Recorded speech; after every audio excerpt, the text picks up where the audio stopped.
تو سود اللہ تعالیٰ سود کو مٹا دیتا ہے. کہتے ہیں نا کہ اس میں برکت نہیں ہوتی. سود جتنا مرضی وہ دیکھنے میں تو ایسے لگتا ہے لیکن اس میں برکت نہیں ہوتی, وہ ختم ہو جاتا ہے.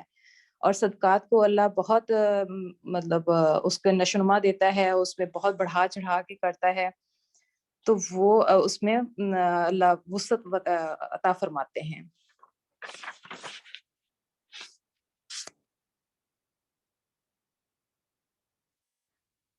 اور آگے ہے آیت نمبر 276. جو لوگ ایمان لے آئیں اور نیک عمل کریں اور نماز قائم کریں اور زکوٰۃ دیں, ان کا اجر بے شک ان کے رب کے پاس ہے, اور ان کے لیے کسی رنج اور خوف اور رنج کا موقع نہیں. یہ وہی ہے کہ مطلب سیدھی سی بات ہے, اس پہ شاید ایکسپلین کرنے کی ضرورت نہیں ہے نا. آگے ہے 277. اے لوگو جو ایمان لائے ہو, خدا سے ڈرو اور جو کچھ تمہارا سود لوگوں پر باقی رہ گیا ہے اسے چھوڑ دو, اگر واقعی تم ایمان لائے ہو. تو اس پہ ہے جیسے سود چھوڑنے پہ کہ اگر جب حکم آ گیا تو سب مطلب وہ پھر حکم یہ آیا نا کہ اے لوگو ایمان لائے ہو, خدا سے ڈرو اور تم سود چھوڑ دو. تو سب نے اس ٹائم سود چھوڑ دیا. لیکن اگر اور یہ بھی ہوا تھا کہ جیسے ایک آدمی تھا اور رسول پاک صلی اللہ علیہ وسلم کے پاس آیا, تو اس نے کہا کہ میرے پاس اتنا مطلب وہ ہے, میں نے دیا ہوا ہے, قرض لیا ہوا ہے کسی سے, تو وہ میں نہیں ادا کر سکتا, اس پہ اتنا سود ہے. تو پہلے تو رسول پاک صلی اللہ علیہ وسلم نے اپنے سارے صحابہ کرام سے کہا کہ وہ اس کا قرضہ اتارا جائے نا. تو وہ انہوں نے کافی پیسے دیے اور پھر بھی لیکن نہیں اترا, وہ مطلب پورا نہیں ہوا. پھر رسول پاک صلی اللہ علیہ وسلم نے جو اس کا جس سے قرض لیا تھا اس کو کہا کہ اس کو معاف کر دو. تو پھر اس نے وہ کیونکہ یہ اگر تم معاف کر دو گے تو مطلب اس کا اجر ہے, اگر تم معاف نہیں کرو گے تو یہ دے ہی نہیں سکتا, اس کے پاس کچھ ہے ہی نہیں نا. آگے ہے لیکن اگر تم نے ایسا نہ کیا تو آگاہ ہو جاؤ کہ اللہ اور اس کے رسول کی طرف سے تمہارے خلاف اعلان جنگ ہے. اب بھی توبہ کر لو اور سود چھوڑ دو, تو اپنا اصل سرمایہ لینے کے لیے تم حقدار ہو, نہ تم ظلم کرو اور نہ تم پر ظلم کیا جائے. تو وہی ہے کہ اگر تم اپنا اصل جو ہے وہ واپس لے لو اور اللہ کا شکر ادا کرو. اگر تم مطلب سود لینا ہے, یہاں پہ ہے نا کہ اللہ اور اس کے رسول کی طرف سے خلاف اعلان جنگ ہے. تو اگر وہ ہے ایک اس میں جب یہ آیات نازل ہوئیں تو مطلب سارا کیا کہتے ہیں قانون بن گیا کہ سود لینا گناہ ہے. لیکن عرب کے جو قبیلے سود کھاتے تھے, ان کو رسول پاک صلی اللہ علیہ وسلم نے اپنے امال کے ذریعے آگاہ فرمایا کہ اگر وہ اس لین دین سے باز نہ آئے تو ان کے خلاف جنگ کی جائے گی. تمہارا قرض دار تنگ دست ہو تو ہاتھ کھلنے تک اسے مہلت دو, اور جو صدقہ کر دو تو یہ تمہارے لیے زیادہ بہتر ہے. اور اگر تم سمجھو اس دن کی رسوائی اور مصیبت سے بچو جب کہ تم اللہ کی طرف واپس ہوگے, وہاں ہر شخص کو اس کی کمائی ہوئی نیکی یا بدی کا پورا پورا بدلہ مل جائے گا, اور کسی پر ظلم ہرگز نہ ہوگا.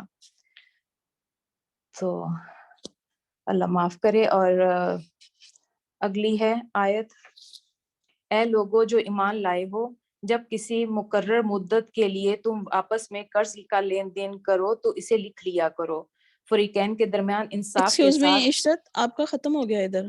اچھا سوری, اچھا جزاک اللہ خیر.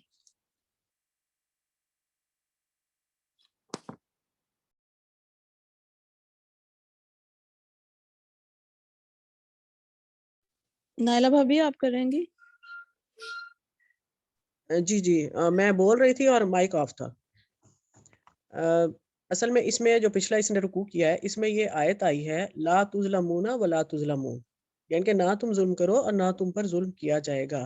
وہ آیات اتنی سٹرونگ ہیں پیچھے کی کہ اس پہ اہمیت نہیں جاتی. یعنی کہ اصل بات ہی یہی ہے کہ جو ظلم کرتا ہے سود خور, جب وہ اللہ کے بندوں پہ ظلم کر رہا ہے تو یقیناً اس پر اس کے بدلے میں ظلم ہوگا. اور آگے جیسے یہ ہے کہ ہاتھ کھلنے تک مہلت دو. یہ احادیث میں ایک واقعہ آتا ہے بنی اسرائیل کا کہ اس بندے نے اپنے لوگوں سے یعنی کہ جو ورکر تھے ان کو کہا ہوا تھا کہ جو قرض لیتا ہے اور ادا کرتا ہے ٹھیک، جو نہیں ادا کر سکتا تو اس کا نام ہی رجسٹر میں سے ڈیلیٹ کر دو، یعنی کہ نام ہی مٹوا دیتا تھا۔ جب یقیناً وہ فوت ہوا تو اللہ تعالیٰ نے فرمایا یہ بندہ ہو کے، کمزوریاں تھیں اس کے اندر، اس نے میرے بندوں کو معاف کیا اور ان کا جو قرض تھا یا نام تھا رجسٹر میں سے ڈیلیٹ کیا۔ آج اس کے رجسٹر میں سے، نام اعمال میں سے ہر چیز ڈیلیٹ کر دو۔ میں تو اللہ رب العالمین ہوں تو میں کیسے، یعنی کہ اللہ تعالیٰ تو اپنی حیثیت کے حساب سے معاف کرے گا نا۔ تو اسی لیے نہ ظلم کرو نہ ظلم ہوگا، رحم کرو رحم ہوگا، یہ کنفرم بات ہے۔ ہر شخص کو اس کی نیکی کا پورا پورا بدلہ ملے گا، اللہ تعالیٰ کسی کا حق نہیں رکھے گا۔ اگر آپ کی طرف خاموشی ہو گئی ہے تو آپ کر لیں، ورنہ نو پرابلم میں کر لیتی ہوں۔ مبین نہیں، وہ بھی کام کر رہے ہیں، وہ شور شروع کر دیتے ہیں تھوڑی دیر بعد نا۔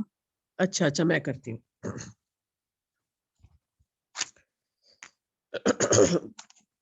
اب دیکھیں جو فرائض ہے نا ان پہ بھی اللہ تعالیٰ نے اتنی ڈیٹیل کے ساتھ نہیں بتایا قرآن میں جتنا اللہ تعالیٰ نے معاملات کے بارے میں بتایا ہے۔ آخری نہ سمجھنا اچھا لگے گا، یعنی بات ابھی تو یہ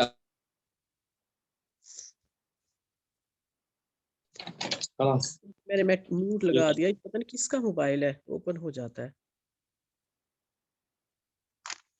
اعوذ باللہ من الشیطان الرجیم۔ اب یہ آگے آ رہی ہے قرض کے لین دین کی بات۔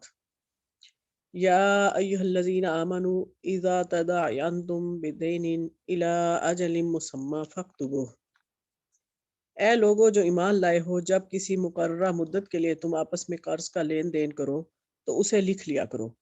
فریقین کے درمیان انصاف کے ساتھ ایک شخص دستاویزات تحریر کرے۔ جسے اللہ نے لکھنے پڑھنے کی قابلیت بخشی ہو اسے لکھنے سے انکار نہیں کرنا چاہیے۔ وہ لکھے اور املا وہ شخص کرائے جس پر حق آتا ہے، یعنی کہ قرض لینے والا، اور اسے اللہ اپنے رب سے ڈرنا چاہیے۔ جو معاملہ طے ہو اس میں کوئی کمی بیشی نہ کرے۔ لیکن اگر قرض لینے والا خود نادان یا ضعیف ہو یا املا نہ کرا سکتا ہو تو اس کا ولی انصاف کے ساتھ املا کروائے۔ اچھا یہاں تک تھوڑا سا بتا دوں۔ اب دیکھیں یہ کتنی ڈیٹیل سے اللہ تعالیٰ لین دین کے معاملات کا وہ کر رہے ہیں کہ قرض کا لین دین جو ہے اسے لکھو تاکہ لوگوں کے درمیان بدگمانی بھی نہ ہو اور لڑائی جھگڑا بھی نہ ہو۔ اور اس سے یہ بھی حکم نکل رہا ہے کہ قرض کے معاملے کی مدت بھی تعین کر دی جائے، اور دستاویز لکھنے والا جس کو اللہ تعالیٰ نے کب دیا وہ ضرور لکھے، انکار نہیں کر سکتا۔ اور آگے یہ کوئی ضعیف ہو یا نادان ہو، یعنی کہ اگر کوئی چھوٹا بچہ ہے یا ڈیزیبل ہے، وہ کچھ خود نہیں بتا سکتا کروا سکتا، تو اس کا ولی انصاف کے ساتھ یہ کام کرے گا، عدل کے ساتھ یہ لکھوائے گا، جھوٹ نہیں بولے گا۔ اچھا یہاں ایک خاص بات کہ ہم نے جب سٹارٹ سے کیا تو وہاں خیرات کی بات آئی۔ خیرات کے بھی دو طریقے بتائے گئے، ایک تو یہ کہ صرف اپنی ضرورت رکھو اور سب اللہ کے نام میں دے دو، یہ طریقہ اپنایا رسول پاک صلی اللہ علیہ وسلم نے، یہ طریقہ اپنایا حضرت ابوبکر صدیق رضی اللہ عنہ نے، کہ کبھی زندگی میں انہوں نے زکوٰۃ نہیں دی۔ رسول پاک صلی اللہ علیہ وسلم نے کبھی زکوٰۃ نہیں دی تھی، کیونکہ وہ صاحب نصاب کبھی ہوتے ہی نہیں تھے، وہ پورا سال کیا دولت کا رہنا پاس، ایک رات بھی نہیں رکھتے تھے۔ پھر دوسرا طریقہ بتایا گیا کہ کوشش کریں کہ 1/3 خرچ کر دیں، صدقہ خیرات کر دیں، اور یقین کریں یہ سمجھ اللہ تعالیٰ ہم سب کو دے۔ جو لوگ ایسا کرتے ہیں نا کہ اپنا 1/3 جو انہوں نے مرتے وقت کوئی وصیت کرنی ہوتی ہے اس سے پہلے اس کو اپنی زندگی میں ہی سارا خرچ کر دیں، تو اس کے برکات، اس کے ثمرات، اس کے فوائد وہ خود اپنی ذات اپنی آنکھوں سے دیکھ کے اس دنیا سے جائیں گے۔ اب یہ تیسرا طریقہ بتایا کہ اگر ضرورت ہے تو آپ قرض لے سکتے ہیں، اور اس کا لکھنا مسٹ ہے، قرض کا لکھنا مسٹ ہے، کہ ایک حدیث کے مطابق کہ جو شخص اپنا کسی سے اپنا مال قرض کرتا ہے اور اس کو نہیں لکھتا تو اس کے بارے میں وعید ہے. یعنی کہ 3 قسم کے انسان ہیں جن کی فریاد اللہ تعالیٰ نہیں سنتا. ان میں سے ایک وہ شخص ہے جس کی بیوی بدخلق ہے اور وہ اس کو طلاق نہیں دیتا. دوسرا وہ شخص جو یتیم کے بالغ ہونے سے پہلے اس کا مال اس کے حوالے کر دے، یعنی کہ سنبھالے نہیں، اپنے اوپر برڈن نہیں لے رہا، بس دے رہا ہے واپس کہ وہ بچہ بیچارہ چاہے ضائع بھی کر دے سارا.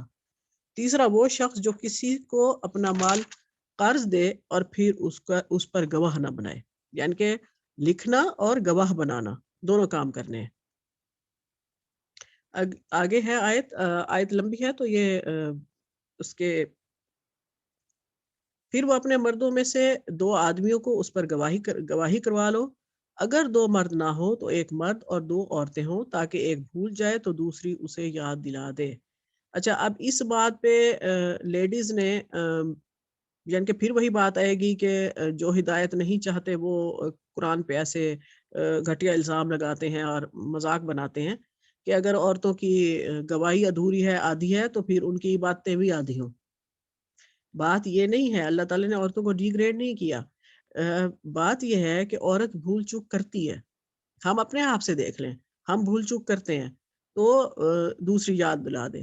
اب مثلا ایک ویٹ ہے، ایک وزن ہے، مرد اکیلا اٹھا لیتا ہے، لیکن عورتیں 2 مل کے اٹھاتی ہیں، 3 مل کے اٹھاتی ہیں. تو پھر اس بات پہ بھی کیا ہم لڑنے کھڑے ہو جائیں کہ اللہ تعالیٰ نے ہمیں اتنی طاقت کیوں نہیں دی کہ ہم اتنا وزن اٹھا سکیں؟ تو یہ غلط باتیں ہیں. اگر کوئی اس طرح کی بات کرتا ہے تو اس کو اچھا سا جواب دیں، بڑے کانفیڈنس کے ساتھ. یہ گواہ ایسے لوگ ہوں جو لوگوں میں سے ہونے چاہیے جن کی گواہی تمہارے درمیان مقبول ہو، یعنی کہ اچھے نیک لوگ ہوں. گواہوں کو جب گواہ بننے کے لیے کہا جائے تو انہیں انکار نہیں کرنا چاہیے، معاملہ خواہ چھوٹا ہو یا بڑا. میعاد کی تعین کے ساتھ اس کی دستاویز لکھوا لینے میں تساہل نہ کرو، یعنی کہ سستی سے کام نہ لو. جو وقت جس ٹائم ہو رہا ہے اسی ٹائم ہی اس کو لکھو، یہ نہ ہو کہ پھر کوئی اور مسئلہ ہو جائے. اللہ کے نزدیک یہ طریقہ تمہارے لیے زیادہ مبنی بر انصاف ہے، اس سے شہادت پہ قائم ہونے میں زیادہ سہولت ہے اور تمہارے شکوک و شبہات میں مبتلا ہونے کا امکان کم رہ جاتا ہے.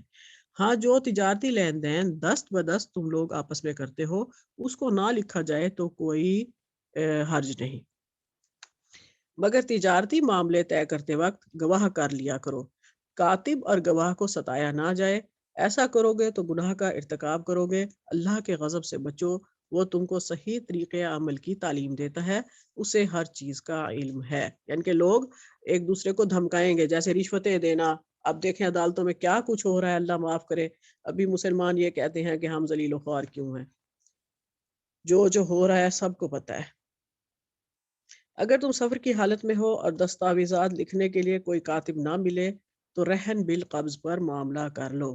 اب یہ قرض کا ایک اور طریقہ بتایا جا رہا ہے کہ جب محض دستاویز لکھنے پر کوئی قرض دینے کے لیے آمادہ نہیں ہے، یعنی کہ آپ بے شک ریٹرن بھی دے رہے ہیں کہ ہم فلاں ڈیٹ تک دے دیں گے اور کوئی اعتبار نہیں کر رہا، تو قرض لینے کے لیے کوئی اپنی چیز رہن رکھی جا سکتی ہے. جیسے کوئی بھی چیز، آپ کے پاس کوئی زیور ہے، کوئی گھڑی ہے، کوئی سامان ہے، کچھ بھی، تو وہ دے کر قرض لیا جا سکتا ہے اور پھر وہ واپس لی جا سکتی ہے جب آپ قرض اتار دیں گے. یہ بھی اللہ تعالیٰ نے آخری طریقہ بھی بتا دیا. اور اگر تم میں سے کوئی شخص دوسرے پر بھروسہ کر کے اس کے ساتھ کوئی معاملہ کرے تو جس پر بھروسہ کیا گیا ہے اسے چاہیے کہ امانت ادا کرے اور اللہ اپنے رب سے ڈرے. یعنی کہ کسی کے ساتھ دھوکہ نہیں کرنا. اب یہاں دھوکے سے منع کیا جا رہا ہے. کسی کا اعتماد نہیں توڑنا، بھروسہ نہیں توڑنا، چاہے کچھ بھی ہو جائے. کوشش کریں کہ جو وعدہ کیا ہے اس کو ہر حال میں اس ٹائم پہ پورا کریں. اور شہادت کو ہرگز نہ چھپاؤ، جو شہادت چھپاتا ہے اس کا دل گناہ میں آلودہ ہے اور اللہ تمہارے اعمال سے بے خبر نہیں ہے. یعنی کہ گواہی کو چھپانا بہت بڑا گناہ ہے. اگر کسی نے کوئی گناہ ہوتے دیکھا ہے تو اس کو مسٹ بتانا ہے. کچھ باتیں ہیں، مجھے حدیث یاد نہیں ہے، جیسے چاند دیکھ لیا ہے اگر کسی باپردہ عورت نے بھی اور اس کو گھر سے نکلنے کی اجازت نہیں ہے، لیکن اللہ رسول کا حکم ہے کہ وہ باہر نکل کے بھی بتائے گی کہ میں نے چاند دیکھ لیا، جیسے رمضان کا، عید کا وغیرہ. اسی طرح گواہی کے لیے کچھ بھی ہو جائے، گواہی دینی ہے، سچی گواہی دینی ہے، چاہے اپنی جان ہی کیوں نہ چلی جائے. اگلا رکوع شروع ہو رہا ہے. للہ ما فی السماوات و ما فی الارض. آسمانوں اور زمین میں جو کچھ ہے سب اللہ کا ہے. تم اپنے دل کی باتیں خواہ ظاہر کرو یا چھپاؤ، اللہ بہرحال ان کا حساب تم سے لے گا. پھر اسے اختیار ہے جسے چاہے معاف کر دے اور جسے چاہے سزا دے، اور وہ ہر چیز پر قدرت رکھتا ہے. بے شک اللہ تعالیٰ ہر چیز پر قدرت رکھتا ہے اور ظاہر و باطن سب کو جاننے والا ہے، علیم و خبیر ہے. اگلی آیت شروع ہو رہی ہے. یہ آخری آیت اس سورہ کی جیمز ہیں. یہ اس سورہ کے آخری 2 آیتیں، اور آپ کو ان آیات کی یقیناً فضیلت کا بھی پتہ ہے کہ باقی سارا قرآن مجید زمین دنیا پر نازل ہوا رسول پاک صلی اللہ علیہ وسلم کے قلب پہ، اور یہ آیات واحد قرآن کی جو آپ صلی اللہ علیہ وسلم کو اللہ تعالیٰ نے وہاں آسمانوں پہ دی. صبح شام کے اذکار میں اس کو مست پڑھنا ہے. رات کو سوتے وقت رسول پاک صلی اللہ علیہ وسلم پڑھ کے سوتے تھے، اور یاد بھی ہونی چاہیے سب کو. آمن الرسول بما انزل الیہ من ربہ والمؤمنون کل آمن باللہ وملائکتہ وکتبہ ورسلہ لا نفرق بین احد من رسلہ وقالوا سمعنا واطعنا غفرانک ربنا والیک المصیر. رسول اس ہدایت پر ایمان لایا جو اس کے رب کی طرف سے اس پر نازل ہوئی، اور جو لوگ اس رسول کے ماننے والے ہیں انہوں نے بھی اس ہدایت کو دل سے تسلیم کیا. یہ سب اللہ اور اس کے فرشتوں اور اس کی کتابوں اور اس کے رسولوں کو ماننے والے ہیں. ان کا قول یہ ہے کہ ہم اللہ کے رسولوں کو ایک دوسرے سے الگ نہیں کرتے. ہم نے حکم سنا اور اطاعت کی. مالک ہم تجھ سے خطا بخشی کے طالب ہیں اور ہمیں تیری ہی طرف پلٹنا ہے. اچھا، ان میں دیکھیں اللہ تعالیٰ نے اسلام کے عقائد کا خلاصہ بیان کر دیا ہے کہ ان پر ہمیں ہر حال میں ایمان لانا ہے. یعنی کہ یہ 5 امور ہیں، اسلام کے بنیادی عقائد ہیں، اور ان کو ماننے کے بعد، قبول کرنے کے بعد ہی یہ مسلمان اپنے اعمال کو صحیح کر سکتا ہے. یعنی کہ اس کا طرز عمل اس وقت تک صحیح نہیں ہو سکتا جب وہ ان پر پورے عمل نہیں کرتا. یعنی کہ سب پر عمل کرنا ہے. اللہ کی طرف سے جو حکم پہنچے اس کو خوشی سے تسلیم کرنا ہے، اس کی اطاعت کرنی ہے، اور اپنے عمل پر جو ہم اعمال کر رہے ہیں، بے شک اب جیسے مثلا قرآن مجید پڑھ رہے ہیں تو ہم نے اس پر غرور نہیں کرنا، بلکہ اللہ تعالیٰ سے عفو و درگزر کی درخواست کرتے رہنا ہے ہر حال میں. یعنی کہ نیکی کر کے بھی اس کی طرف پلٹنا ہے، اور کوئی غلطی قصور گناہ ہو گیا ہے تو بھی اسی کی طرف ہی پلٹنا ہے، ہر حال میں اسی کی طرف پلٹنا ہے. اگر دعا آئے گی تو آپ لوگ خود سے دل میں آمین کرتے جائیے گا. لا یکلف اللہ نفسا الا وسعها. اللہ کسی متنفس پر اس کی مقتدرت سے بڑھ کر، یعنی کہ وسعت سے بڑھ کر ذمہ داری کا بوجھ نہیں ڈالتا. ہر شخص نے جو نیکی کمائی اس کا پھل اسی کے لیے ہے، اور جو بدی سمیٹی اس کا وبال اسی پر ہے. آپ سب جانتے ہیں کہ اللہ تعالیٰ یہ جانتا ہے، اس کا فیصلہ وہی کر سکتا ہے کہ کس شخص کو فی الحقیقت کتنی قدرت حاصل ہے، اور وہ کس چیز کی قدرت رکھتا ہے یا نہیں رکھتا. اسی کے حساب سے ہمارے اعمال کا حساب ہوگا، ہماری جتنے ذمہ داریاں ہیں اس کا حساب ہوگا. اور یہ ہے نا، جو نیکی کمائی اس کا پھل اسی کے لیے ہے، اور جو بدی سمیٹی انسان نے اس کا پھل، اس کا وبال اسی پر ہے. اب دیکھیں نیکی کے لیے پھل کہاں ہے، بدی کے لیے وبال کہاں ہے، مطلب دونوں کا ایک ہی بنتا ہے. اب مثلا اگر ہم کوئی نیکی کرتے ہیں اور وہ ہماری نسلوں میں آگے چلتی رہتی ہے تو اٹ مینز کہ اس کا فروٹ ملتا رہتا ہے، ہمیں پھل ملتا رہتا ہے، وہ آگے سے آگے بڑھ رہی ہے. جیسے ایک درخت کا پھل ہر سال لگتا ہے اور ہم کھاتے ہیں، وہ درخت صرف ایک ہی ہوتا ہے، تو وہ ہمیں پھل، یعنی کہ ہمیں صدقہ جاریہ کے طور پہ وہ نیکی ملتی رہے گی، اس کو اللہ تعالیٰ نے پھل کہا ہے. اور جو گناہ یا جو برائی ہم نے خود کی، اور یا ہماری وجہ سے کسی نے کی، یا ہمارے بچوں نے، یا جس نے بھی ہماری وجہ سے کوئی برائی کی، تو وہ جب تک وہ برائی چلتی رہے گی زمین پر تو اس کا وبال بھی کرنے والے پر آتا رہے گا. اس لیے کبھی کسی نیکی کو چھوٹا سمجھ کے نہیں چھوڑنا، یا کسی کو اچھی بات بتانے سے نہیں رکنا. اسی طرح کسی برائی چھوٹی سے چھوٹی بھی ہے تو اس کو بھی چھپانا ہے، غلطی ہو گئی ہے تو اللہ تعالیٰ سے معافی مانگنی ہے، نیکی کار کے بھی اور برائی کار کے بھی، دونوں حالات میں اللہ سے رجوع کرنا ہے۔ آگے دعا ہے ربنا لا تؤاخذنا ان نسینا واخطانا ربنا ولا تحمل علينا إصرا كما حملته على الذين من قبلنا ربنا ولا تحملنا ما لا طاقة لنا به واعف عنا واغفر لنا وارحمنا أنت مولانا فانصرنا على القوم الكافرين آمین آمین یا رب العالمین۔ یہ دعا ہے، بہت پیاری دعا ہے، اور دیکھیں یہ اس وقت نازل ہوئی جب مکہ میں نہیں بلکہ پوری سرزمین عرب پر مسلمان تنگ ہی تھے، اللہ کے بندے ان کا سانس لینا مشکل ہو رہا تھا اس سرزمین پہ، اور اللہ تعالیٰ کیا دعا سکھا رہے ہیں۔ کسی میں کسی کے بارے میں کوئی پرسیکیوشن نہیں ہے، یعنی کہ مسلمانوں کو یہ سکھایا جا رہا ہے کہ اس دعا کے سانچے میں ڈھل جاؤ۔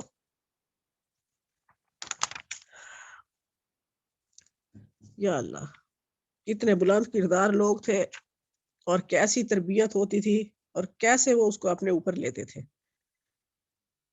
یعنی کہ ان کی کس طرح اللہ تعالیٰ نے روحانی اور اخلاقی تربیت کی، کتنی خستہ حالی کے دور میں۔ یا اللہ ہمیں بھی ایسے لوگوں میں شامل کر، آمین آمین یا رب العالمین۔ آگے سورہ آل عمران شروع ہو رہی ہے، اور میرے خیال میں یہ ناز نے کرنا ہے۔ ناز انٹروڈکشن میں کر دوں سورہ کی؟ جی بھابھی۔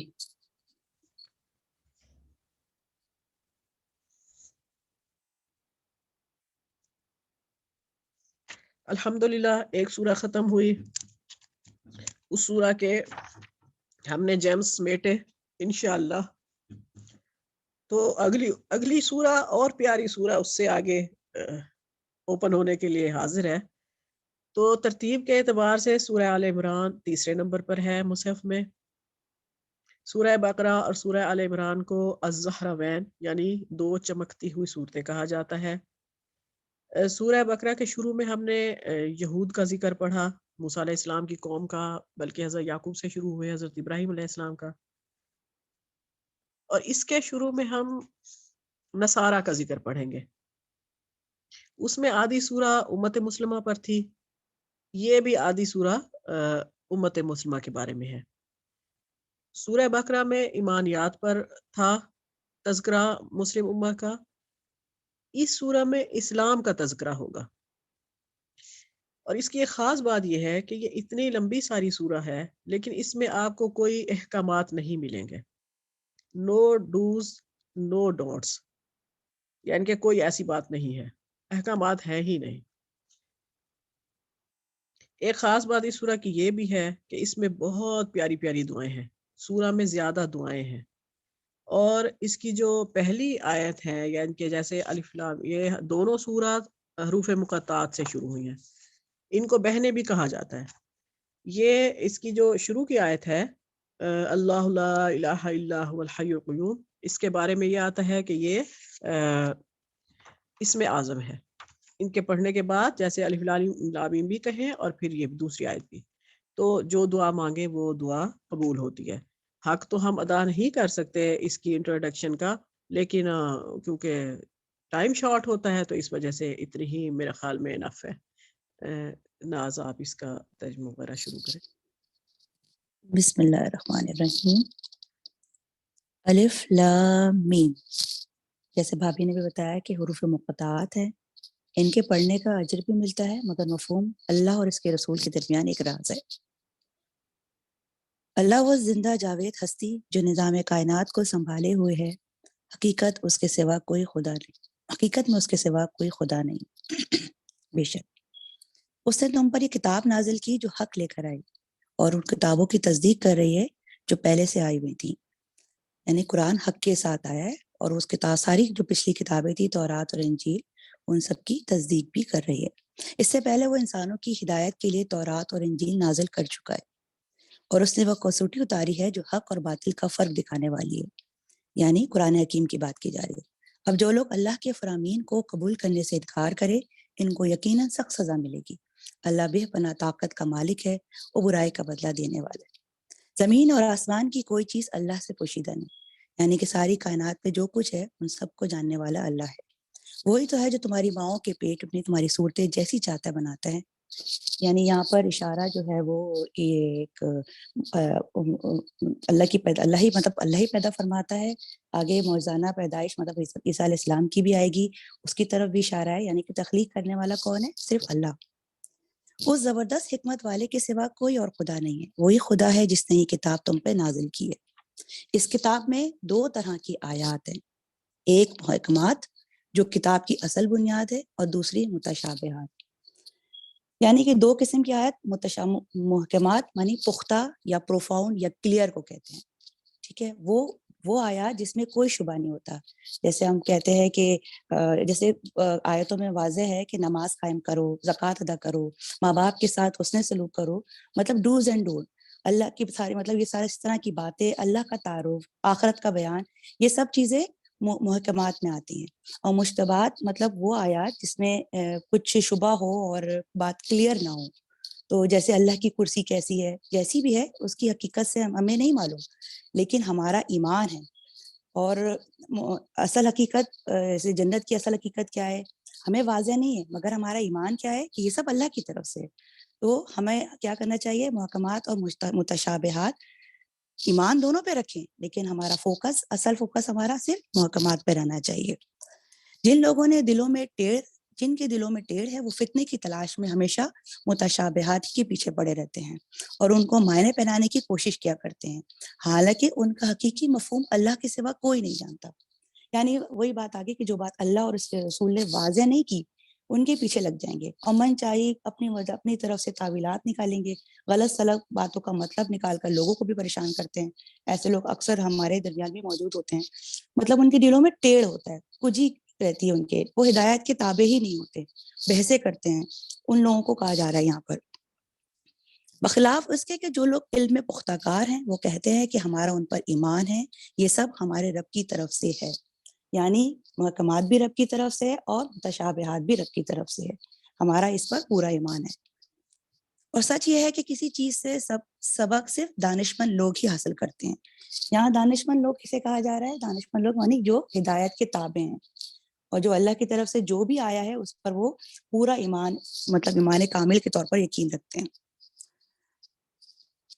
وہ اللہ سے دعا کرتے ہیں، بڑی خوبصورت دعا اس کے بعد آ رہی ہے، بڑی پیاری سی دعا ہے جو میں پڑھوں گی. ربنا لا تزغ قلوبنا بعد اذ ہدیتنا وہب لنا من لدنک رحمتا انک انت الوہاب. پروردگار جب تو ہمیں سیدھے راستے پر لگا چکا ہے تو پھر کہیں ہمارے دلوں کو کجی میں مبتلا نہ کر دیجیو، ہمیں اپنے خزانہ فیض سے رحمت عطا کر، تو ہی فیاض حقیقی ہے بے شک. یعنی کہ ہدایت پر مزید ہدایت کی ضرورت ہے ہمیں. یہ ہمیں دعا اسی وقت کرنی چاہیے کہ جب ہمیں ہدایت کی طلب ہو، اور یہ نہیں کہ صرف ہدایت پر رہنے کی دعا بھی کرنی چاہیے. یہ دعا ہمیں مانگنی چاہیے اس لیے. اور جب تک جنت میں داخلے تک کی ہمیں مطلب ہمیں نہیں پتا نا کہ ہمارے پاس کب ہدایت سے ہم ہٹ جائیں، تو جنت کی ہدایت تک ہمیں ہدایت کی ضرورت کی طلب رہے گی. تو یہ دعا ہم مانگتے رہیں. اور اللہ نے ہدایت کے حصول کے لیے جس طرح ہمیں قرآن کی محفلوں میں بٹھایا ہے تو اس کا بھی ہمیں شکر ادا کرنا چاہیے، اس کی قدر کرنی چاہیے. مزید اللہ سے اس کی توفیق بھی مانگے کہ اللہ تو نے تو ہمیں ہدایت دے دی، اب اس کے بعد ہمارے دلوں کو ٹیڑھا نہ کرنا. مطلب کتنے ہی لوگ ایسے مطلب آپ دیکھتے ہوں گے کہ دنیا کی محبت میں ڈوب کے گمراہ ہوئے ہیں، غلط سلط باتوں میں پڑھ کر، اور مطلب اپنی مرضی سے جو آپ نے متشابہات کے حوالے سے پڑھا، یہ اپنی مرضی سے سب کچھ نکال کے بیٹھے ہوئے ہیں. تو ہمیں اللہ سے دعا کرنا چاہیے کہ اللہ تعالیٰ ان غلطیوں سے اور گمراہیوں کی باتوں سے ہم سب کی حفاظت فرمائے. تو ہمیں ان چیزوں میں نہیں پڑھنا ہے. پروردگار تو یقیناً سب لوگوں کو ایک روز جمع کرنے والا ہے. یعنی کہ یہ قیامت کے یہ بھی دعا ہے، پروردگار تو یقیناً سب لوگوں کو ایک روز جمع کرنے والا ہے جس کے آنے میں کوئی شبہ نہیں. قیامت کے دن بھی قیامت کا دن کا ذکر کیا جا رہا ہے، اور تو ہرگز اپنے وعدے سے ٹلنے والا نہیں. اور آپ ایک بات یاد رکھیں کہ ہدایت دینا بھی اور گمراہ کرنا بھی، یہ سب کل اختیار اللہ کے پاس ہے. اس سے ہدایت بھی مانگنی ہے اور ہدایت پہ رہنے کی استقامت کی دعا بھی کرتے رہنے چاہیے ہمیں. اللہ تعالیٰ آگے ہمیں قیامت کے دن کا ذکر بھی بتا رہا ہے. اب جن لوگوں نے کفر کا رویہ اختیار کیا، کفر مانے انکار کر دینا، مطلب جانتے بوجھ انکار کر دینا، انہیں اللہ کے مقابلے میں نہ ان کا مال کچھ کام دے گا نہ اولاد، اور وہ دوزخ کا ایندھن بن کر رہیں گے. ان کا انجام ویسا ہی ہوگا جیسا فرعون کے ساتھیوں اور ان سے پہلے کے نافرمانوں کا ہو چکا ہے کہ انہوں نے آیات الہی کو جھٹلایا۔ نتیجہ یہ ہوا کہ اللہ نے ان کے گناہوں پر انہیں پکڑ لیا، اور حق یہ ہے کہ اللہ سخت سزا دینے والا ہے۔ بس اے محمد صلی اللہ علیہ وسلم، جن لوگوں نے تمہاری دعوت کو قبول کرنے سے انکار کر دیا، ان سے کہہ دو کہ قریب ہے وہ وقت جب تم مغلوب ہو جاؤ گے اور جہنم کی طرف ہانکے جاؤ گے، اور جہنم بڑا ہی برا ٹھکانہ ہے۔ یعنی یہاں پر وہ کفار و مشرکین جنہوں نے ہجرت پر مجبور کیا تھا، ان کے تعلق سے باتیں آ رہی ہیں۔ تمہارے لیے ان دو گروہوں میں ایک نشان عبرت ہے۔ اب یہاں پر بدر کی طرف اشارہ ہو رہا ہے، مطلب یعنی کہ بدر کی طرف اشارہ اس لیے بھی کیا جا رہا ہے کہ اس کا ذکر کر کے ایمان والوں کی دلجوئی بھی کی جا رہی ہے، اور کفار کے کیے گئے مطلب کفار کے لیے اس میں عبرت کا سامان بھی کیا جا رہا ہے۔ تمہارے لیے ان دو گروہوں میں ایک نشان عبرت تھا جو بدر میں ایک دوسرے سے نبرت آزما ہوئے۔ ایک گروہ اللہ کی راہ میں لڑ رہا تھا اور دوسرا گروہ کافر تھا۔ دیکھنے والے بچش میں سر دیکھ رہے تھے کہ کافر گروہ مومن گروہ سے دو چند ہے۔ یعنی یہ سب کو ہی معلوم ہے یہ جنگ بدر کا واقعہ کہ مسلمانوں کی تعداد انتہائی ایک تہائی کے برابر تھی، یعنی 313 کے مقابلے میں سامنے ان کا جو لشکر تھا، بلکہ نہتے بھی تھے اور بے سر و سامان بھی تھے، اور سامنے کفار کا لشکر ہزاروں کی تعداد میں تھا، کثیر التعداد تھی، ان کی بہترین اسلحہ رکھنے والی فوج تھی، اس کے مقابلے میں پھر بھی اللہ نے ان کو کامیابی دلائی۔ اور یہ سب چیزوں سے صاف معلوم ہوتا ہے کہ اس میں صرف اللہ کی مدد ان کو حاصل تھی۔ اللہ نے ان کو مطلب غلبہ عطا کیا، اور اتنی بڑی فوج کے سامنے اللہ نے انہیں کامیابی عطا کی۔ مگر نتیجے نے ثابت کر دیا کہ اللہ نے اپنی فتح و نصرت سے جس کو چاہتا ہے مدد دیتا ہے۔ دیدہ بینا رکھنے والوں کے لیے اس میں بڑا سبق پوشیدہ ہے۔ مطلب اس سے صاف ظاہر ہوتا ہے کہ اللہ کی اگر مدد نہ ہوتی تو اتنے کم تعداد میں بھی اللہ تعالیٰ مسلمانوں کو فتح نہیں مل سکتی تھی۔ لوگوں کے لیے مرغوبات نفس، اب یہاں بتایا جا رہا ہے کہ دنیا میں اللہ تعالیٰ نے رنگینی تو رکھی ہے، سجاوٹ بھی رکھی ہے، لازمی بات ہے، لیکن اس میں کھونا جانا، آخرت کا معاملے کو یاد رکھنا ہے۔ اصل مقصد ہمارا کیا ہے؟ آخرت کا معاملہ۔ لوگوں کے لیے مرغوبات نفس، اور عورتیں، اولاد، سونے چاندی کے ڈھیر، چیدہ گھوڑے یعنی کہ اعلیٰ نسل کے گھوڑے جن کو کہتے ہیں، مویشی اور زرعی زمینیں بڑی خوشائند بنا دی گئی ہے، مگر یہ سب دنیا کی چند روزہ زندگی کے سامنے سامان ہے۔ حقیقت میں جو بہتر ٹھکانہ ہے وہ تو اللہ کے پاس ہے۔ ان سب چیزوں کو اللہ نے منع نہیں کیا۔ لازمی بات ہے کہ گھر بنانا، گھر گرستی کے معاملات چلانا، یہ سب ضرورت ہے، لیکن اس کو مقصد نہیں بنا دینا چاہیے، اس میں کھو نہیں جانا چاہیے۔ اگر آپ یہ دیکھیں کہ نکاح کریں تو بیوی بھی مطلب نیک بیوی ہے آپ کے پاس ہے، نیک شوہر ہے، پھر آپ وہ بھی ایک طرح سے نعمت ہے، اس کے بعد آپ اولاد کی بہترین تربیت کریں، یہ بھی صدقہ جاریہ ہے، پھر آپ اپنی جو اب مال ہے اس کو صحیح طریقے سے استعمال کریں، تو آپ ان سب چیزوں کو آخرت کے اصول کے لیے ذریعہ بنائیں۔ آپ اس کے اندر کھو نہ جائیں کہ صرف دنیا ہی سب کچھ ہے۔ کہو میں تمہیں بتاؤں کہ ان سے زیادہ اچھی چیز کیا ہے؟ جو لوگ تقویٰ کی روش اختیار کریں ان کے لیے ان کے رب کے پاس باغ ہیں جن کے نیچے نہریں بہتی ہوں گی، وہاں انہیں ہمیشگی کی زندگی حاصل ہوگی، پاکیزہ بیویاں ان کی رفیق ہوں گی، اور اللہ کی رضا سے وہ سرفراز ہوں گے۔ اللہ اپنے بندوں کے رویے پر گہری نظر رکھتا ہے۔ لازمی بات ہے، یہاں میں دعا کرنی چاہیے، اللہم انا نسألک جنت الفردوس، اے اللہ ہم تو اس سے جنت الفردوس کا سوال کرتے ہیں۔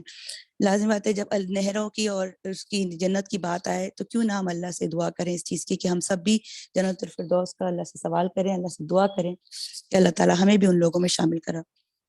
یہ وہ لوگ ہیں، لازم بات ہے یہ دعا وہی لوگ کرتے ہیں کہ جو اللہ کے مطلب تقویٰ کی روش اختیار کیے ہوئے ہوتے ہیں، اور یہ وہ لوگ ہیں جو کہتے ہیں کہ مالک ہم ایمان لائے، ہماری خطاؤں سے درگزر فرما اور ہمیں آتش دوزخ سے بچا لے۔ یعنی کہ یہ ہیں ایمان والے لوگ جو آخرت کی فکر مند میں دعا کرتے تھے، جنہیں صرف آخرت کا ہوتا کہ ہمیں آخرت میں ہمارے آخرت کیا ہوگی ہماری، تو وہ لوگ اللہ سے دعا کرتے تھے کہ ہمیں آتش دوزخ سے بچا لے۔ یہ لوگ صبر کرنے والے ہیں، راست باز ہیں، فرما بردار ہیں، فیاض یعنی خرچ کرنے والے ہیں، رات کی آخری گھڑیوں میں اللہ سے مغفرت کی دعائیں مانگا کرتے ہیں۔ آخری گھڑی یعنی کہ سحری کے وقت کا جو اوقات ہوتا ہے اس میں استغفار کرتے ہیں، اللہ سے دعائیں مانگتے ہیں۔ اللہ نے خود شہادت دی ہے کہ اس کے سوا کوئی خدا نہیں، اور یہی شہادت فرشتوں اور سب اہل علم نے بھی دی ہے۔ وہ انصاف پہ قائم ہے، اس زبردست حکیم کے سوا فی الواقع کوئی خدا نہیں۔ اللہ کے نزدیک صرف دین اسلام نہیں، دین صرف اسلام یعنی کہ اگر آپ دین کا صرف جامع ترجمہ اگر اردو میں دیکھیں تو یہ اس کا مطلب ہوتا ہے نظام۔ اس کو آپ انگریزی میں سسٹم بھی کہتے ہیں، کہ اسلام انگریزی زبان میں ایک ریلیجن کا نام نہیں ہے. بائی ڈیفالٹ ہماری زندگی میں چند انفرادی معاملات تک ہی یہ محدود ہو کے رہ گیا ہے. Islam is not just a religion. Islam اصل میں is a code of life, system of life, یعنی کہ ہمیں پورے کے پورے اسلام میں داخل ہونا چاہیے. آج کل آپ دیکھتے ہوں گے بلینڈڈ، مطلب یہ رکھ لو وہ چھوڑ دو، چوز اینڈ پک والا معاملہ رہ گیا ہے. یہاں چوز اینڈ پک نہیں ہے، ہمیں پورا اللہ کے اسلام کے پورے دائرہ اسلام میں داخل ہونا ہے. اپنی مرضی کا نہیں کہ یہ رکھ لیا، وہ نہ لیا، وہ کر لیا، وہ چھوڑ دیا. اللہ کے نزدیک دین اسلام، دین صرف اسلام ہے. اس دین سے ہٹ کر جو مختلف طریقے ان لوگوں نے اختیار کیے جنہیں کتاب دی گئی تھی، ان کے اس طرز عمل کی کوئی وجہ اس کے سوا نہ تھی کہ انہوں نے علم آ جانے کے بعد آپس میں ایک دوسرے پر زیادتی کرنے کے لیے ایسا کیا. یعنی کہ لازمی بات ہے وہ پھر حسد میں مبتلا ہو گئے تھے کہ ضد آ گئی تھی کہ ان کے پاس یہ سب کچھ کیوں ہے، ہمارے پاس کیوں نہیں ہے. تو وہ اس طرح، حالانکہ علم کے باوجود ان کے اندر یہ سب کچھ تھا. اور جو کوئی آگے آیت ہے، اور جو کوئی اللہ کے احکام و ہدایت کی اطاعت سے انکار کر دے گا، اللہ کو اس سے حساب لیتے کچھ دیر نہیں لگتی. اب آپ دیکھیں یہاں پہ بھی یہ بڑی پیاری ایک دعا ہے جو ہم اپنی دعاؤں میں ہمیشہ کرتے ہیں، اللہم حاسبنا حسابا یسیرا، اے اللہ ہم سب کے حساب کو آسان فرما. کہ مطلب اللہ کو اس سے حساب لیتے کچھ دیر نہیں لگے گی، تو تم کیوں انکار کرتے ہو اطاعت سے نا. اب اگر یہ لوگ تم سے جھگڑا کریں، یہاں پہ اللہ پاک نبی کریم صلی اللہ علیہ وسلم سے خطاب کر رہے ہیں کہ اب اگر یہ لوگ تم سے جھگڑا کرے تو ان سے کہو کہ میں نے اور میرے پیرووں نے تو اللہ کے آگے سر تسلیم خم کر دیا. مطلب میں نے اور میری، مطلب اس آیت کا مفہوم اس طرح ہے کہ میں نے اور میرے پیروی کرنے والے سب اللہ کے آگے جھک گئے. تو پھر اہل کتاب اور غیر اہل کتاب، یعنی کہ اہل کتاب اور عربوں سے کہہ رہے ہیں مخاطبوں کے، اور غیر اہل کتاب دونوں سے پوچھو کیا تم نے بھی اس کی اطاعت و بندگی قبول کی؟ اگر کی تو وہ راہ راست پا گئے، اور اگر اس سے منہ موڑا تو تم پر صرف پیغام پہنچا دینے کی ذمہ داری تھی. آگے اللہ خود اپنے بندوں کے معاملات دیکھنے والا ہے. جزاکم اللہ خیر.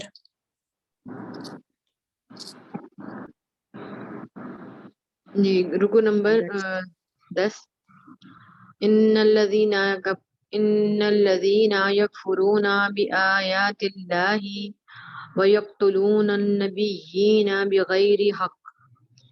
جو لوگ اللہ کے احکام و ہدایات کو ماننے سے انکار کرتے ہیں اور اس کے پیغمبروں کو ناحق قتل کرتے ہیں، اور ایسے لوگوں کی جان کے در پہ ہو جاتے ہیں جو خلق خدا میں سے عدل و راستی کا حکم دینے کے لیے اٹھیں، اور ان کو دردناک سزا کی خوشخبری سنا دو. یہ طنزیہ انداز بیان ہے. مطلب یہ کہ اپنے جن کرتوتوں پر وہ آج بہت خوش ہو رہے تھے، سمجھ رہے تھے کہ ہم بہت خوب کام کر رہے ہیں، انہیں بتایا جا رہا ہے کہ تمہارے ان اعمال کا انجام یہ ہوگا، یعنی کہ تمہیں جہنم میں بھیجا جائے گا جو اپنے پیغمبروں کو ناحق قتل کرتے ہیں. اگلی آیت ہے، یہ وہ لوگ ہیں جن کے اعمال دنیا اور آخرت دونوں میں ضائع ہو گئے اور ان کا مددگار کوئی نہیں ہے. تم نے دیکھا نہیں کہ جن لوگوں کو کتاب کے علم کے سوا کتاب کے علم میں سے کچھ حصہ ملا ہے ان کا حال کیا ہے؟ انہیں جب کتاب الہی کی طرف بلایا جاتا ہے تاکہ وہ ان کے درمیان فیصلہ کرے تو ان میں سے ایک فریق اس سے پہلو تہی کرتا ہے اور اس فیصلے کی طرف آنے سے منہ پھیر جاتا ہے. ان کا یہ طرز عمل اس وجہ سے ہے کہ وہ کہتے ہیں آتش دوزخ تو ہمیں مست نہ کرے گی. یہاں یہودیوں کی بات ہو رہی ہے. وہ یہ سمجھتے تھے کہ ہم اللہ تعالیٰ کے بہت چہیتے لوگ ہیں تو جہنم کی آگ ہمیں کچھ نہیں کہے گی، ہم تھوڑی دیر جہنم میں رہیں گے اور اس کے بعد واپس جنت میں چلے جائیں گے. آگے ترجمہ ان کا یہ طرز عمل اس وجہ سے ہے کہ وہ کہتے ہیں آتش دوزخ تو ہمیں مست تک نہ کرے گی، اور اگر دوزخ کی سزا ہم کو ملے گی بھی تو چند روز. ان کے خود ساختہ عقیدوں نے ان کو اپنے دین کے معاملے میں بڑا غلط فہمی میں ڈال رکھا ہے. مگر کیا بنے گی ان پر جب ہم انہیں اس روز جمع کریں گے جس کا آنا یقینی ہے. اس روز ہر شخص کو اس کی کمائی کا بدلہ پورا دیا جائے گا اور کسی پر ظلم نہ ہوگا. پیچھے بھی گزرا جیسے کہ نیکی کا بدلہ جو ہے وہ نیکی کا پھل ملتا ہے اور بدی کا جو ہے وہ بال آپ کے سر ہوگا، یعنی جو آپ کام کریں گے اس کا پورا بدلہ قیامت والے دن اللہ تعالیٰ آپ کو دے گا. آگے ترجمہ دوسری آیت کا. یہ بھی ایک دعا ہے رزق کی فراوانی کے لیے، صبح شام پڑھنی چاہیے. قل اللہم مالک الملک تؤتی الملک، مطلب کہو خدایا ملک کے مالک تو جسے چاہے حکومت دے اور جس سے چاہے چھین لے، جسے چاہے عزت بخشے اور جس کو چاہے ذلیل کر دے. بھلائی تیرے اختیار میں ہے، بے شک تو ہر چیز پر قادر ہے. رات کو دن میں پروتا ہوا لے آتا ہے اور دن کو رات میں. جاندار میں سے بے جان کو نکالتا ہے اور بے جان میں سے جاندار کو. اور جسے چاہتا ہے بے حساب رزق عطا فرماتا ہے۔ اگلی آیت، مومنین اہل ایمان کو چھوڑ کر کافروں کو اپنا رفیق اور دوست ہرگز نہ بنائیں، جو ایسا کرے گا اس کا اللہ سے کوئی تعلق نہیں۔ ہاں یہ معاف ہے کہ تم ان کے ظلم سے بچنے کے لیے بظاہر ایسا طرز عمل اختیار کر جاؤ، مگر اللہ تمہیں اپنے آپ سے ڈراتا ہے اور تمہیں اسی کی طرف پلٹ کر جانا ہے۔ اے نبی، لوگوں کو خبردار کر دو کہ تمہارے دلوں میں جو کچھ ہے اسے خواہ تم چھپاؤ یا ظاہر کرو، اللہ بہرحال اسے جانتا ہے۔ زمین اور آسمان کی کوئی چیز اس کے علم سے باہر نہیں ہے، اور اس کا اقتدار ہر چیز پر حاوی ہے۔ وہ دن آنے والا ہے جب ہر نفس اپنے کیے کا پھل حاضر پائے گا، خواہ اس نے بھلائی کی ہو یا برائی۔ اس روز آدمی یہ تمنا کرے گا کہ کاش ابھی یہ دن اس سے بہت دور ہوتا۔ اللہ تمہیں اپنے آپ سے ڈراتا ہے اور وہ اپنے بندوں کا نہایت خیر خواہ ہے۔ اے نبی، لوگوں سے کہہ دو کہ اگر تم حقیقت میں اللہ سے محبت رکھتے ہو تو میری پیروی اختیار کرو۔ اللہ تم سے محبت کرے گا اور تمہاری خطاؤں سے درگزر فرمائے گا، وہ بڑا معاف کرنے والا اور رحیم ہے۔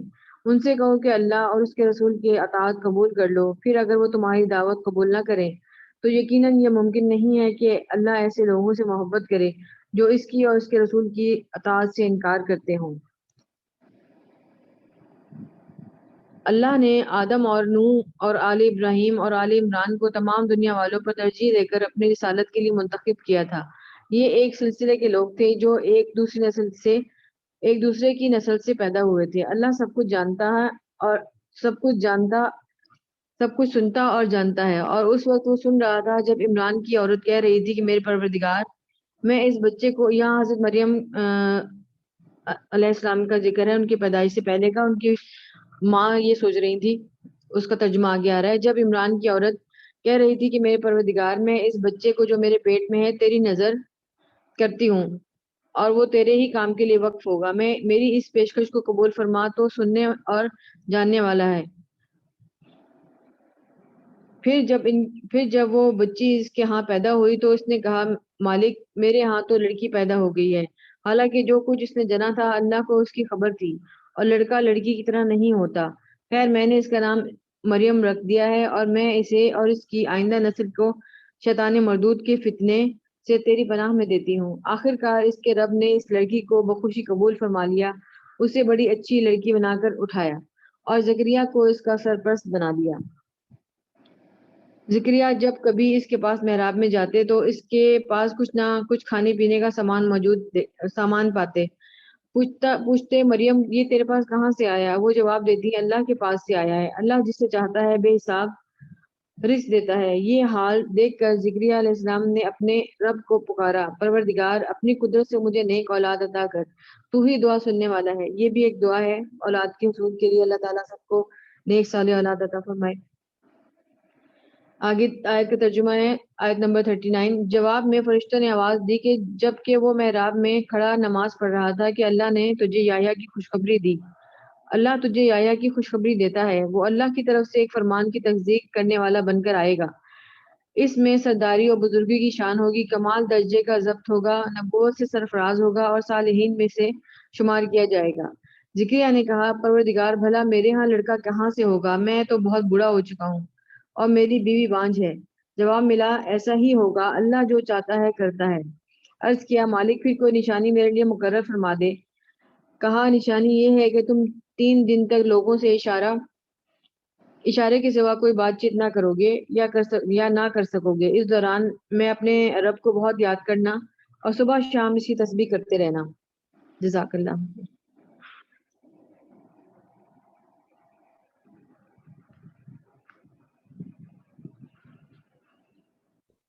ہاں، اس میں ایک بات تھی یہی بتانے والی کہ ماں منت مان سکتی ہے، ان کے کوئی ارادہ کر سکتی ہے اپنی اولاد کو وقف کرنے کا اس طرح کا، اور دیکھیں کتنی اچھی وہ تھی نیت کی کہ انہوں نے بچہ ہونے سے پہلے ہی اس کو اللہ کے نام پہ وقف کر دیا کہ وہ بچہ جو بھی ہو عظیم انسان ہو۔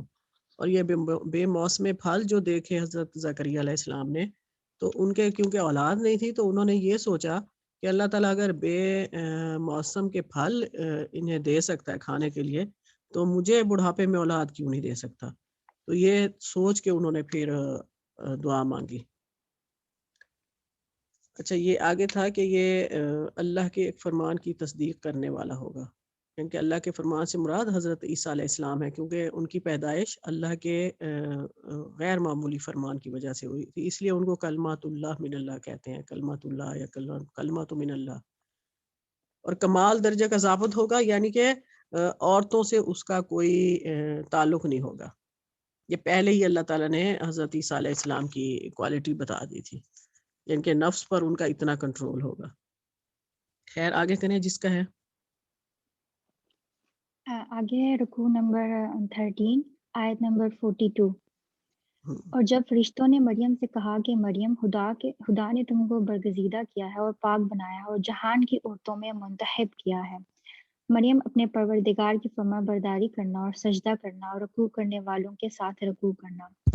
اے محمد صلی اللہ علیہ وسلم، یہ باتیں اخبار غیب میں سے ہیں اور جو ہم تمہارے پاس بھیجتے ہیں۔ اور جب وہ لوگ اپنے قلم ڈال رہے تھے کہ مریم کا متفل کون بنے تو تم ان کے پاس موجود نہیں تھے اور نہ ہی ان کے پاس تھے جب وہ آپس میں جھگڑ رہے تھے۔ اس میں اللہ تعالیٰ نے فرمایا ہے کہ مریم کو دنیا کی ساری عورتوں میں سے مریم بنت عمران کو جو ہے فضیلت حاصل ہے۔ صحیح حدیث شریف میں ہے کہ 4 عورتیں، اس میں مریم بنت عمران، خدیجہ بنت حویل، فاطمہ بنت محمد اور آسیہ فرعون کی بیوی کو دنیا کی تمام عورتوں میں سے افضل اور بہتر ہے، ان کو فضیلت حاصل ہے۔ اور حضرت عائشہ کو ان تمام عورتوں کو فضیلت حاصل ہے، جیسے کہ سریب یعنی گوشت کے شعبے میں بھگوئی روٹی کو تمام کھانوں پر۔ رسول صلی اللہ علیہ وسلم نے فرمایا، جتنی عورتیں اونٹ پر سوار ہونے والی ہیں ان میں سے بہتر عورتیں قریش کی ہیں، جو اپنے چھوٹے بچوں پر بہت ہی شفقت اور پیار کرنے والی ہیں اور اپنے خاوند کی چیزوں کی پوری حفاظت کرنے والی ہیں۔ حضرت مریم علیہ السلام نماز میں اتنا لمبا قیام کیا کرتی تھی کہ دونوں ٹخنوں پر ورم آ جاتا تھا، اور رکوع اتنے لمبے نماز میں کیا کرتی تھیں کہ ان کے پیروں میں جو ہے پانی جو ہے زرد پانی اتر آتا تھا۔ تو اللہ تعالیٰ فرماتے ہیں کہ اے نبی صلی اللہ علیہ وسلم، یہ اہم خبریں ہیں، ان باتوں کا علم تمہیں میری وحی کی وجہ سے ہوا ہے، ورنہ تم ان کے پاس تھوڑی موجود تھے اور ان واقعات کی خبر لوگوں کو پہنچاتے ہیں، لیکن اپنی وحی سے ہم نے ان واقعات کو اس طرح آپ پر کھول دیا ہے گویا آپ اس وقت خود وہاں پر موجود ہوں۔ اور جب حضرت مریم کی پرورش کے بارے میں ہر ایک دوسرے پر سبقت کرنا چاہتا تھا اور سب کی چاہت تھی کہ اس دولت سے مالا مال ہو جاؤں اور یہ اجر مجھے ملے، تو سب نے اپنی کلمیں ڈالی جس سے وہ تورات لکھتے تھے قرآن اندازی کے لیے، تو پورا حضرت زکریا کے نام نکلا، اور یہی سعادت سے مشرف ہے جو کہ حضرت مریم کے خالو بھی تھے۔ آگے ہے آیت نمبر 45 سے 47۔ اور وہ وقت بھی یاد کرنے کے لائق ہے جب فرشتوں نے مریم سے کہا کہ مریم، خدا تم کو اپنی طرف سے ایک فیض کی بشارت دیتا ہے جس کا نام مسیح عیسیٰ ابن مریم ہوگا، اور جو دنیا اور آخرت میں باابرو اور ہاتھوں میں سے ہوگا، اور ماں کی گود میں اور بڑی عمر کا ہو کر دونوں حالتوں میں لوگوں سے گفتگو کرے گا اور نیکوکاروں میں سے ہوگا۔ مریم نے کہا، پروردگار، میرے ہاں بچہ کیوں کر ہوگا کہ کسی انسان نے مجھے آج تک ہاتھ نہیں لگایا۔ فرمایا کہ خدا اسی طرح جو چاہتا ہے پیدا کرتا ہے، اور جب وہ کوئی کام کرنا چاہتا ہے تو ارشاد فرما دیتا ہے کہ ہو جا، تو وہ ہو جاتا ہے۔ اس آیت میں اللہ تعالیٰ یہ خوشخبری جو ہے یہ بتا رہے ہیں کہ حضرت مریم کو فرشتے یہ خوشخبری سنا رہے ہیں کہ ان میں سے ایک لڑکا ہوگا کہ جو بڑی شان والا ہوگا اور صرف اللہ کی کلمہ کن کہنے سے ہوگا، اور اس کا نام مسیح ہوگا، اور عیسیٰ بیٹا مریم کا ہر مومن سے اسی نام سے پہچانے گا۔ مسیح نام ہونے کی وجہ یہ ہے کہ زمین میں وہ بکثرت سیاحت کریں گے، اور ماں کی طرف منسوب کرنے کی وجہ یہ ہے کہ ان کا باپ کوئی نہیں تھا، اور یہ بڑی بڑی مہربانیاں ان پر دنیا میں نازل ہوں گی اور آخرت میں بھی ان اول والاعظم پیغمبروں کی طرح ان کے اللہ کے حکم سے جس کے لیے چاہے گا وہ شفاعت کریں گے، اور وہ اپنے جھولے میں ادیر عمر میں بھی لوگوں سے باتیں کریں گے، یعنی وہ اللہ وحدہ لا شریک کی عبادت کی لوگوں کو بچپن ہی سے دعوت دیں گے جو ان کا معجزہ ہوگا، اور یہ بڑی عمر میں بھی جب اللہ ان کی طرف وحی کرے گا تو اپنے قول و فعل میں علم صحیح رکھنے والے اور علم صالح کرنے والے ہوں گے۔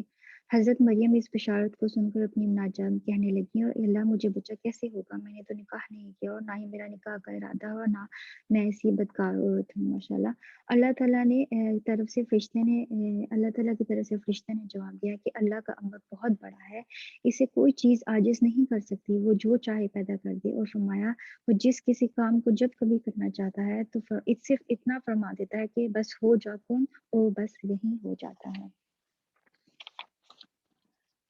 آگے آیت نمبر 48 سے 51 تک۔ اور وہ انہیں پڑھنا لکھنا دانائی اور تورات اور انجیل سکھائے گا اور بنی اسرائیل کی طرف پیغمبر کہ میں تمہارے پروردگار کی طرف سے نشانی لے کر آیا ہوں، اور یہ کہ تمہارے سامنے مٹی کی مورت بشکل پرند بناتا ہوں اور پھر اس میں ایک پھونک مارتا ہوں تو وہ خدا کے حکم سے سچ مچ جانور ہو جاتا ہے، اور اندھے اور ابرص کو تندرست کر دیتا ہوں، اور اللہ کے حکم سے مردے میں جان ڈال دیتا ہوں، اور جو کچھ تم کھا کر آتے ہو اپنے گھروں میں جمع کر رکھتے ہو سب تم کو بتا دیتا ہوں، اور اگر تم صاحب ایمان ہو تو ان باتوں میں اور تمہارے لیے قدرت خدا کی نشانی ہے، اور جو مجھ سے پہلے تورات نازل ہوئی تھی اس کی تصدیق بھی کرتا ہوں، اور میں اس لیے بھی آیا ہوں کہ بعض چیزیں جو تم پر حرام تھی ان کو تمہارے لیے حلال کر دوں، اور میں تو تمہارے پروردگار کی طرف سے نشانی لے کر آیا ہوں، تو خدا سے ڈرو اور میرا کہنا مانو۔ اس آیت میں اللہ تعالیٰ فرماتے ہیں کہ فرشتے حضرت مریم سے کہتے ہیں کہ تیرے جو ہے اس لڑکے سے کا نام جو ہے حضرت عیسیٰ علیہ السلام ہوگا، اور جو کہ پروردگار کو پڑھنا لکھنا اور سکھائیں گے اور حکمت سکھائیں گے، اور اسے تورات سکھائیں گے جو حضرت موسیٰ بن عمران پر اتری تھی، اور انجیل سکھائے گا جو حضرت عیسیٰ کی پر اتری۔ چنانچہ آپ کو یہ دونوں کتابیں حفظ تھیں، انہیں بنی اسرائیل کی طرف اپنا رسول بنا کر بھیجے گا، اور اس بات کو کہنے کے لیے کہ میرا یہ معجزہ دیکھو کہ مٹی کا پرندہ بنایا ہے، اور اس نے پھونک مارتے ہوئے سچ مچ کا جیتا جاگتا پرند بن کر سب کے سامنے اڑنے لگا۔ یہ اللہ کے حکم سے ان کی زبان سے نکلے ہوئے الفاظ کے سبب تھا۔ حضرت عیسیٰ کی اپنی قدرت سے نہیں، یہ ایک معجزہ تھا جو آپ کی نبوت کا نشان تھا۔ اکما اس اندر کو کہتے ہیں جسے دن کے وقت دکھائی نہ دے اور رات کو دکھائی دے، اور جو ماں کے پیٹ میں بالکل اندھا پیدا ہو، کیونکہ اس میں معجزے کا کمال یہی ہے کہ مخالفین کو عاجز کرنے کے لیے اس کی صورتوں سے اعلیٰ ہے کہ اور اللہ جو اس کو پھونک مارتے تھے آپ وہ حضرت عیسیٰ علیہ السلام اس کو جو ہے اللہ کے حکم سے ان کو شفا یاب کر دیتے تھے۔ علماء کا قول ہے کہ ہر زمانے میں نبی کو اس زمانے والوں کی مناسبت سے خاص معجزات اللہ نے عطا فرمائی ہیں۔ حضرت موسیٰ علیہ السلام کے زمانے میں جادو کا بہت چرچا تھا اور جادوگروں کی بہت بڑی قدر تعظیم تھی، تو اللہ تعالیٰ نے آپ کو وہ معجزہ دیا جس سے تمام جادوگروں کی آنکھیں کھلی رہ گئیں اور ان پر حیرت طاری ہو گئی، ان کی گردنیں جھک گئیں اور یہ لخت حلقۂ بگوش اسلام ہو گئے۔ اور حضرت عیسیٰ علیہ السلام کے زمانے میں طبیبوں حکیموں کا دورہ تھا، کامل طباء اور ماہر حکیم علم طب کے پورے عالم و لاجواب کا کامل فن استاد موجود تھے، بس آپ کو وہ معجزے دی گئے جس سے وہ سب عاجز تھے۔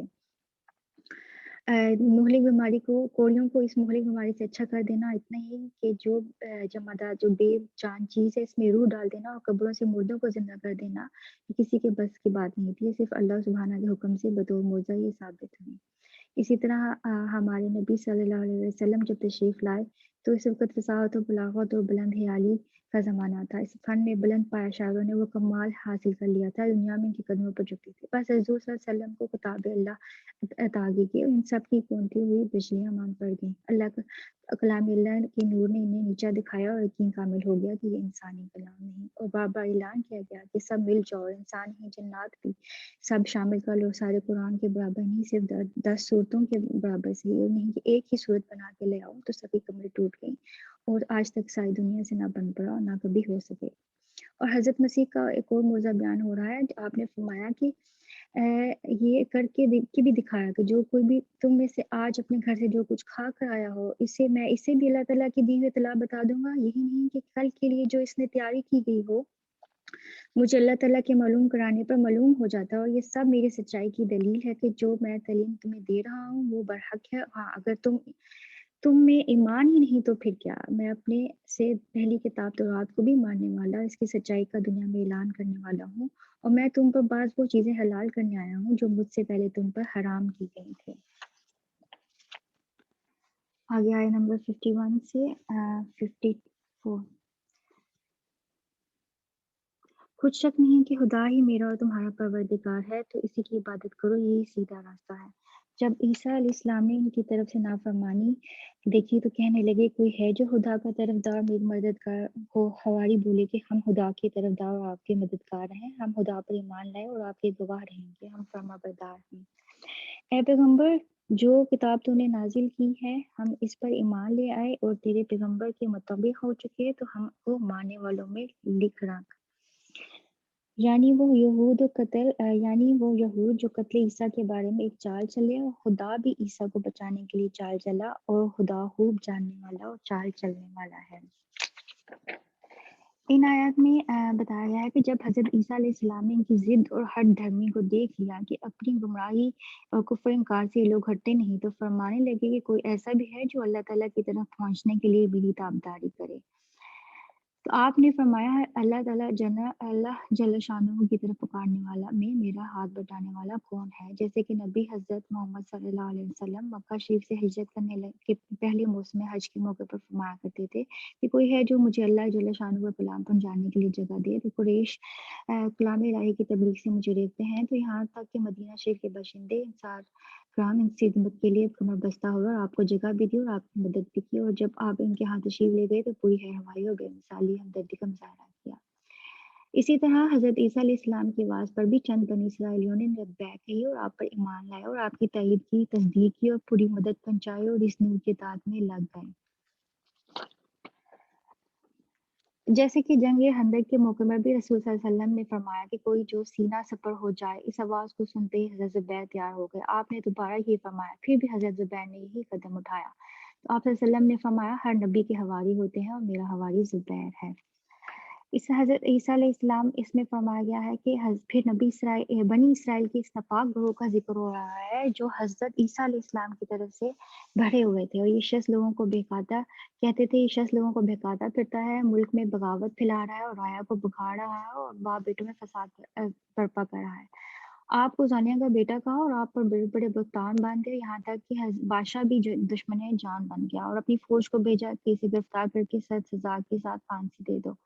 چنانچہ فوج جہاں سے فوج جاتی ہے اور جس کے گھر میں آپ تھے اسے چاروں طرف سے گھیر لیتی ہے، ناکہ بندی کر کے گھر میں گھستی ہے، لیکن اللہ تعالیٰ آپ کو ان مکاروں کے ہاتھوں سے صاف بچا لیتا ہے اور اس گھر کے روشن دان سے آپ کو آسمان کی طرف اٹھا لیتا ہے اور آپ کی شبہات کا ایک اور شخص پر ڈال دی جاتی ہے جو اسی گھر میں تھا، اور یہ لوگ رات کے اندھیرے میں اس کو عیسیٰ سمجھ لیتے ہیں اور گرفتار کر کے لے جاتے ہیں، سخت توہین کرتے ہیں اور سر پر کانٹوں کا تاج رکھ کر اسے صلیب پر چڑھا دیتے ہیں۔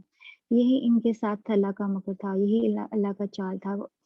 تو وہ اپنے نزدیک یہ سمجھتے تھے کہ ہم نے اللہ کے نبی کو پھانسی پر لٹکا دیا، حالانکہ اللہ تعالیٰ نے اپنے نبی کو تو نجات دے دی تھی۔ اسی بدبختی اور بدنیتی کا ثمر انہیں یہ ملا کہ ان کے دل ہمیشہ کے لیے سخت ہو گئے اور باطل پڑ گئے اور دنیا میں ذلیل و خوار ہو گئے اور آخری دنیا تک اس ذلت میں ہی ڈوبے رہے۔ جزاک اللہ خیر۔ بسم اللہ الرحمن الرحیم۔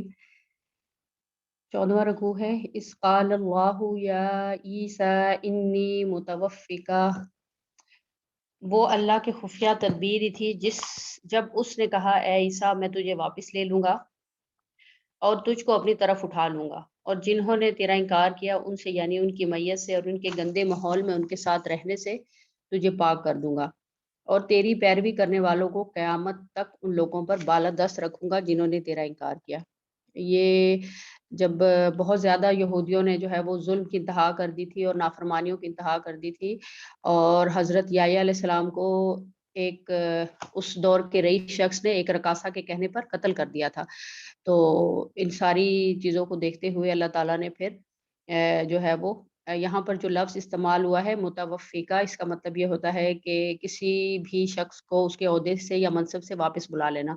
تو اللہ تعالیٰ نے حضرت عیسیٰ علیہ السلام کو وہاں سے جو ہے وہ اسی طرح زندہ اٹھا لیا گیا ہے، اور اب یہ ہے کہ وہ دوبارہ واپس آئیں گے قیامت کے سے کچھ عرصہ پہلے، اور پھر وہ دوبارہ جو ہے وہ دین کی تبلیغ کریں گے۔ نبی کریم صلی اللہ علیہ وسلم یعنی اسلام کو ہی آگے وہ ان کا مذہب ہوگا اور اس پہ ہی سارے لوگوں کی تبلیغ کی جائے گی۔ اور تیری پیروی کرنے والوں کو قیامت تک ان لوگوں پر بالادست رکھوں گا جنہوں نے تیرا انکار کیا۔ اگلی آیت ہے، پھر تم سب کو آخرکار میرے پاس آنا ہے، اس وقت میں ان باتوں کا فیصلہ کر دوں گا جن میں تمہارے درمیان اختلاف ہوا۔ جن لوگوں نے کفر و انکار کی روش اختیار کی انہیں دنیا اور آخرت دونوں میں سزا دوں گا اور وہ کوئی مددگار نہ پائیں گے۔ اور جنہوں نے ایمان اور نیک عملی کا رویہ اختیار کیا انہیں ان کے پورے پورے اجر دیے جائیں گے، اور خوب جان لو کہ ظالموں سے اللہ ہرگز محبت نہیں کرتا۔ یہ آیات اور حکمت سے لبریز تذکرے ہیں جو ہم تمہیں سنا رہے ہیں، اور اللہ کے نزدیک عیسیٰ کی مثال آدم کی سی ہے۔ اللہ نے اسے مٹی سے پیدا کیا اور حکم دیا کہ ہو جا، اور وہ ہو گیا۔ اب یہ جو عیسائی لوگوں نے یہ کہا ہے کہ بھئی حضرت عیسیٰ علیہ السلام اللہ کے بیٹے ہیں، تو اس کو موضوعانہ طور پر کیونکہ باپ کے بغیر وہ پیدا ہوئے ہیں، تو اللہ تعالیٰ نے ان کے اس نظریے کو رد کیا ہے اور اس کو بتایا ہے کہ حضرت آدم علیہ السلام تو پھر ایک اور بہت بڑا معجزہ ہے، کیونکہ وہ تو جو ہے وہ ماں باپ کے بغیر پیدا ہوئے ہیں، دونوں کے بغیر پیدا ہوئے تھے، اس میں یہ بتایا جا رہا ہے۔ اگلی آیت ہے، یہ اصل حقیقت ہے جو تمہارے رب کی طرف سے بتائی جا رہی ہے، اور تم ان لوگوں میں شامل نہ ہو جو اس میں شک کرتے ہیں۔ یہ علم آ جانے کے بعد اب جو کوئی اس معاملے میں تم سے جھگڑا کرے تو اے محمد صلی اللہ علیہ وسلم اس سے کہو کہ آؤ ہم اور تم خود بھی آ جائیں اور اپنے بال بچوں کو بھی لے آئیں، اور خدا سے دعا کریں کہ جو جھوٹا ہو اس پر خدا کی لعنت ہو، اس پر خدا کی لعنت ہو۔ اب یہ بالکل صحیح واقعات ہے، اور حقیقت یہ ہے کہ اللہ کے سوا کوئی خداوند نہیں، اور وہ اللہ ہی کی ہستی ہے جس کی طاقت سب سے بالا اور جس کی حکمت سب سے نظام عالم کار فرما ہے۔ یہ جو پچھلی آیات تھی اس میں کوئی دو یہودیوں کے سردار تھے، وہ اسی معاملے میں نبی کریم صلی اللہ علیہ وسلم سے یہ جو حضرت عیسیٰ علیہ السلام کے بارے میں جو ہے وہ ایک مباحثہ کرنے کے لیے آئے تھے، یہ اس واقعے کا ذکر ہے اس میں۔ بس اگر یہ لوگ اس شرط پر مقابلہ میں آنے سے منہ موڑے تو ان کا مفسد ہونا صاف صاف کھل جائے گا، اور اللہ تو مفسدوں کے حال سے واقف ہی ہے۔ باقی بعد میں پھر یہ مذاکرہ نہیں ہوا تھا اور وہ لوگ خود بخود پیچھے ہٹ گئے تھے۔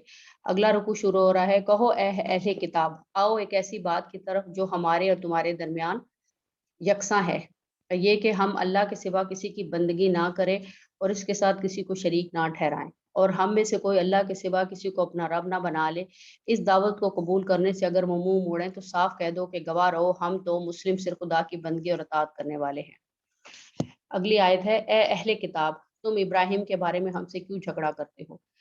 توریت اور انجیل تو ابراہیم ہی کے بعد ہی نازل ہوئی ہیں، پھر کیا تم اتنی بھی بات نہیں سمجھتے؟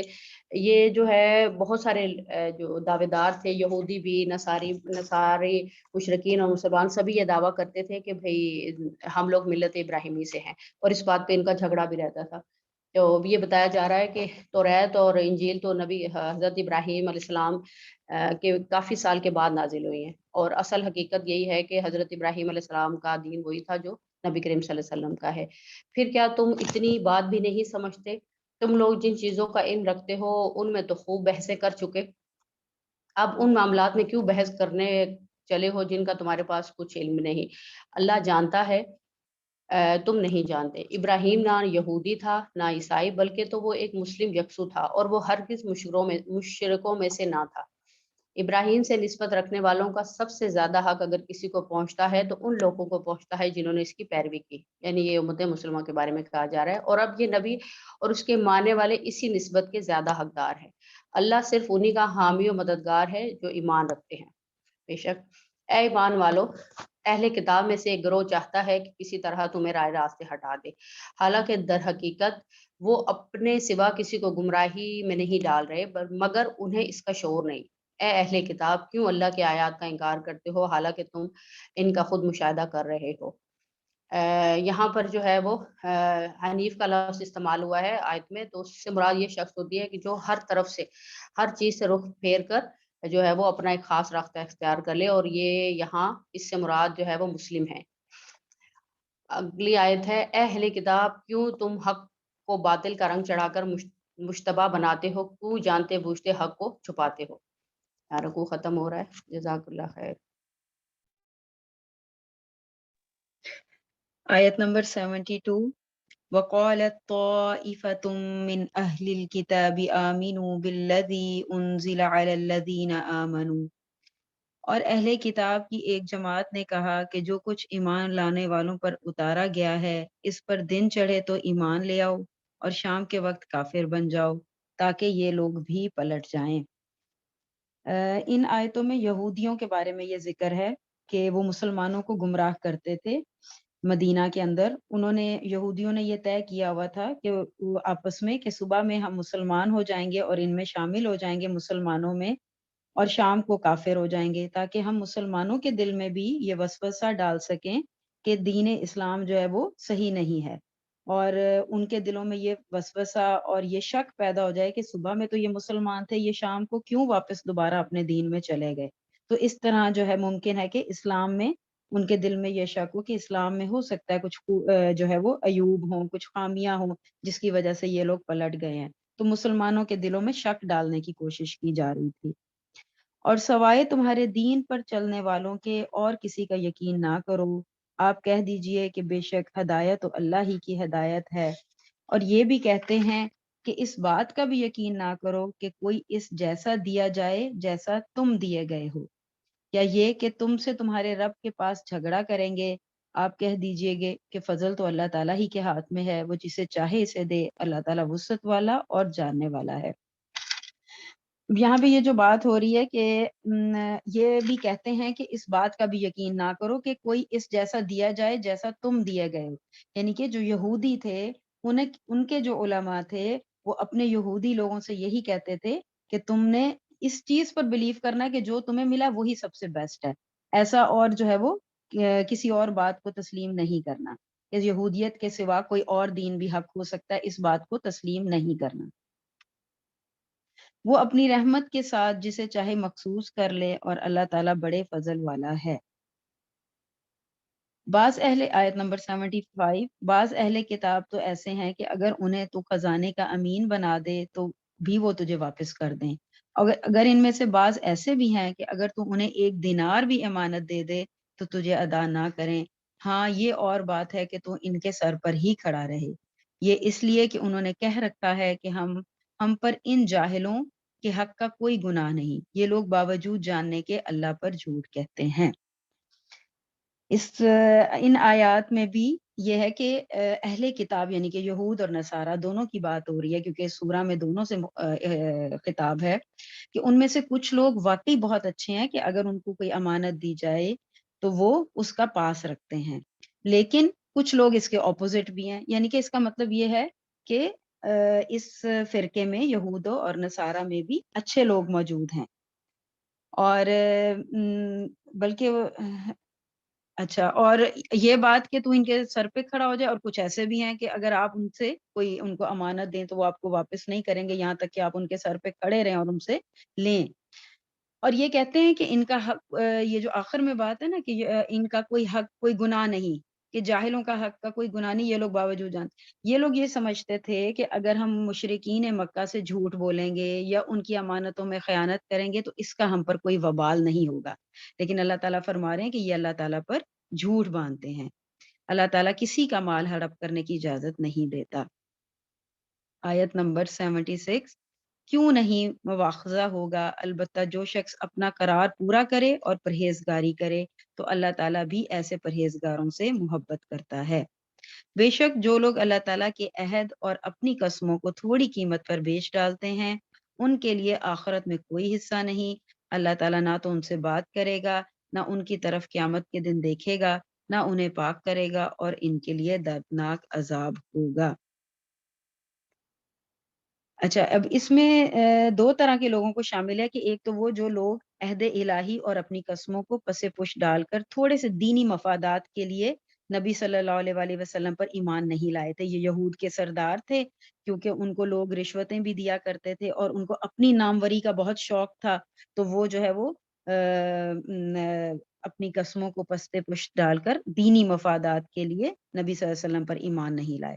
اور دوسرے لوگ کون تھے؟ جو جھوٹی قسمیں کھا کر اپنا سودا بیچتے یا کسی کا مال ہڑپ کر جاتے، جیسے کہ حدیث میں بھی ہے کہ نبی صلی اللہ علیہ وآلہ وسلم نے فرمایا جو شخص کسی کا مال ہتھیانے کے لیے جھوٹی قسم کھائے وہ اللہ سے اس حال میں ملے گا کہ اللہ اس پر غضبناک ہوگا۔ یا اس میں یہ چیز بھی آتی ہے کہ جیسے سودا کیا اور کل قیمت بڑھ گئی تو اپنی بات سے پھر گئے، یہ بھی اسی کے اندر اپنی قسموں کو تھوڑی قیمت پر بیچ ڈالنے کے اندر یہ بات آ جاتی ہے، تو وہ اللہ کی رحمت سے محروم ہو جائیں گے۔ یقیناً ان میں ایسا گروہ بھی ہے جو کتاب پڑھتے ہوئے اپنی زبان مروڑتا ہے تاکہ تم اس کتاب ہی کی عبارت خیال کرو، حالانکہ دراصل وہ کتاب میں نہیں ہے، اور یہ کہتے بھی ہیں کہ وہ اللہ تعالیٰ کی طرف سے ہے، حالانکہ وہ اللہ کی طرف سے نہیں ہے، وہ تو دانستہ اللہ تعالیٰ پر جھوٹ بولتے ہیں۔ اب یہ بھی یہود کے بارے میں آیت ہے کہ جیسے ہم نے پہلے پڑھا کہ وہ اصل ورڈ تھا رائنا، تو اس کا مطلب تھا نظر فرمائیے، اور انہوں نے اس کو چینج کر کے رعینا بنا دیا، ہمارے چرواہے، یعنی کہ وہ اپنی زبان کو یوں مروڑتے تھے اور بعد میں جب کوئی پوچھتا تھا تو کہتے تھے نہیں نہیں یہ تو تم نے ہی غلط سنا ہے، ہم نے تو ٹھیک بولا ہے۔ تو اللہ تعالیٰ فرما رہے ہیں کہ یہ اللہ تعالیٰ پر جھوٹ باندھتے ہیں۔ آیت نمبر 79، کسی ایسے انسان کو جسے اللہ تعالیٰ کتاب و حکمت اور نبوت دے یہ لائق نہیں کہ پھر بھی وہ لوگوں سے کہے کہ تم اللہ تعالیٰ کو چھوڑ کر میرے بندے بن جاؤ، بلکہ وہ تو کہے گا تم سب رب کے ہو جاؤ، تمہارے کتاب سکھانے کے باعث اور تمہارے کتاب پڑھنے کے سبب سے۔ اس میں بھی یہی ہے کہ کتاب اللہ کی تعلیم اور تدریس کے نتیجے میں ہمیں رب کی شناخت ملتی ہے۔ انجیل میں جو پڑھتے تھے وہ بھی توحید تھا، جو تورات میں تھا وہ بھی توحید تھا، لیکن انہوں نے اپنی باتوں کو مروڑ دیا، اور اس چیز اچھا اس میں ایک چیز اور بھی ہے اس آیت میں بڑی امپورٹنٹ ہے کہ کسی ایسے انسان کو جسے اللہ نے کتاب اور حکمت دی ہو، اس سے یہ بھی نکلتا ہے کہ جتنے بھی نبی تھے وہ سب بشر تھے، انسان تھے، جیسے آیت میں بھی لفظ یوز ہوا ہے ما کان علی بشر ان یؤتیہ اللہ الکتاب، کہ وہ سب کے سب انسان تھے۔ اس آیت سے علماء اس چیز کو بھی اخذ کرتے ہیں۔ آیت نمبر 80، اور یہ نہیں ہو سکتا کہ وہ تمہیں فرشتوں اور نبیوں کو رب بنا لینے کا حکم کرے، کیا وہ تمہارے مسلمان ہونے کے بعد بھی تمہیں کفر کا حکم دے گا؟ یعنی کہ یہ رسولوں کے بارے میں اللہ تعالیٰ فرما رہے ہیں کہ جب ان کو کتاب مل گئی، ان کو حکمت مل گئی، تو وہ تمہیں یہ کبھی نہیں کہیں گے تو کہ تم اللہ تعالیٰ کو چھوڑ کر ہمارے بندے بن جاؤ۔ جیسے ہم نے اپنے علماء کے اندر بھی ہم کئی دفعہ یہ چیزیں دیکھتے ہیں کہ وہ لوگوں کو، یعنی کہ کئی دفعہ تو رسول پاک صلی اللہ علیہ وآلہ وسلم کی شان اس قدر بڑھا دیتے ہیں کہ وہ اللہ تعالیٰ سے بھی زیادہ اس کو بڑھا دیتے ہیں۔ اللہ تعالیٰ فرما رہے ہیں کہ نبی کا یہ کام نہیں ہے، یہ تم نے اپنی طرف سے یہ چیزیں گھڑ لی ہیں۔ جب اللہ تعالیٰ نے نبیوں سے عہد لیا کہ جو کچھ میں تمہیں کتاب و حکمت دوں، پھر تمہارے پاس وہ رسول آئے جو تمہارے پاس کی چیز کو سچ بتائے، تو تمہارے لیے اس پر ایمان لانا اور اس کی مدد کرنا ضروری ہے۔ فرمایا کہ تم اس کے اقراری ہو اور اس پر میرا ذمہ لے رہے ہو؟ سب نے کہا ہمیں اقرار ہے۔ فرمایا تو اب گواہ رہو اور خود میں بھی تمہارے ساتھ گواہ ہو جاؤں۔ یعنی کہ ہر نبی نے یہ وعدہ لیا کہ اس کی زندگی اور دور نبوت میں اگر کوئی دوسرا نبی آ جاتا ہے تو اس پر ایمان لانا اور اس کی مدد کرنا ضروری ہوگا۔ یعنی کہ یہ اللہ تعالیٰ نے اپنے نبیوں سے وعدہ لیا تھا، جیسے یحییٰ علیہ السلام کی نبوت شروع تھی اور ان کی زندگی میں ہی عیسیٰ علیہ السلام آ گئے تھے، تو یحییٰ علیہ السلام نے فوراً ان کو جو ہے تسلیم کیا۔ تو یہ اللہ تعالیٰ نے آلریڈی اپنے نبیوں سے اس چیز کا وعدہ لیا ہوا ہے، تو وہ فوراً ہی اس نبی کے انڈر آ جاتے ہیں۔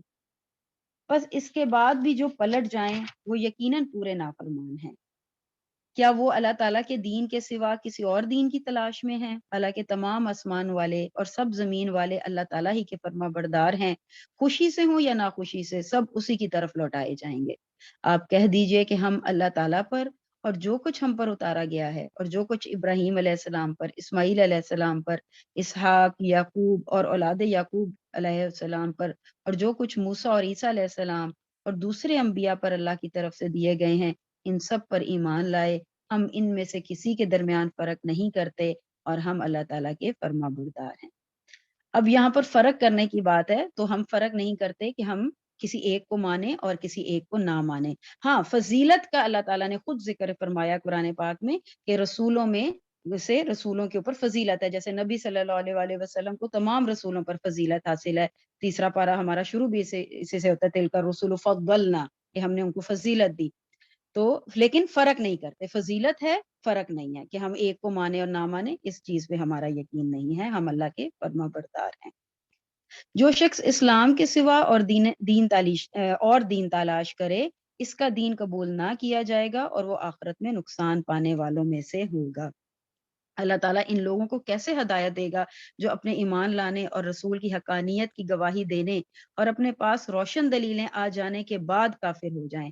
اللہ تعالیٰ ایسے بے انصاف لوگوں کو راہ راست پر نہیں لاتا۔ ان کی تو یہی سزا ہے کہ ان پر اللہ تعالیٰ کی اور فرشتوں کی اور تمام لوگوں کی لعنت ہو۔ جس میں یہ ہمیشہ پڑے رہیں گے، نہ تو ان سے عذاب ہلکا کیا جائے گا اور نہ انہیں مہلت دی جائے گی، مگر جو لوگ اس کے بعد توبہ اور اصلاح کر لیں تو بے شک اللہ تعالیٰ بخشنے والا اور مہربان ہے۔ جیسے کہ کچھ لوگ جیسے دلوں میں پتا تھا کہ حضور صلی اللہ علیہ وآلہ وسلم کو پہچان چکے تھے یہود کے جو علماء تھے، لیکن پھر بھی انہوں نے کفر کیا، اور کچھ ایسے لوگ بھی تھے کہ جنہوں نے تھوڑا سا پہلے مانا کہ یہ تو وہی باتیں ہیں جو ہماری کتاب میں لکھی ہوئی ہیں، لیکن پھر بعد میں کفر کی طرف چلے گئے، تو اللہ تعالیٰ فرماتے ہیں کہ ان پر لعنت ہے۔ لیکن اگر کوئی توبہ کر لے اور اصلاح کر لے تو اللہ تعالیٰ بخشنے والا اور مہربان ہے۔ اس میں مرتد کے بارے میں بھی ذکر ہے، یہود سے تو ہے ہی ہے خطاب، لیکن مرتد کے بارے میں بھی ہے کہ جو مرتد ہونے کے بعد توبہ کی توفیق سے محروم رہے اور اس کا کفر پر انتقال ہو جائے تو وہ کافر ہے، لیکن اگر وہ توبہ کر لے مرنے سے پہلے، مرنے کے وقت کی توبہ قبول نہیں ہے، اگر اس سے پہلے توبہ کر لے تو پھر اس توبہ کا دروازہ تو ہر وقت ہی کھلا ہے۔